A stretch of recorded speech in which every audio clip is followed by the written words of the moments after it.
Welcome to Kenton Teaches. Enjoy the video. You start by opening DevTools immediately.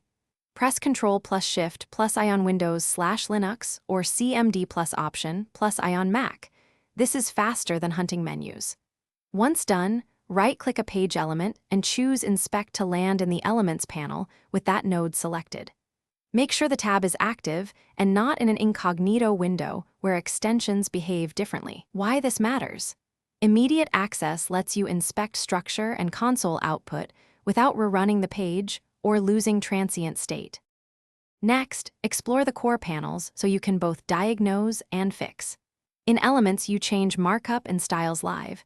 In Console, you run commands and read stack traces. Switch to Network to capture requests, enable Preserve Log if navigation triggers reloads, and use throttling to simulate slow connections. Use the device toolbar to test responsive layouts and open sources to set breakpoints and step through code. Make sure to dock DevTools where it's comfortable so you can see both page and tools together. Finally, apply changes and capture evidence. Use Elements edits or console snippets for quick fixes, and when you need to preserve work, map files or save changes to your source. Record to HAR or export network/console logs for teammates. When you're done, close DevTools or undock it to free space.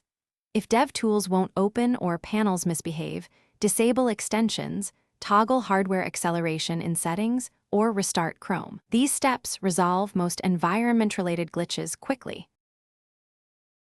Thanks for watching. Please subscribe if this video was helpful.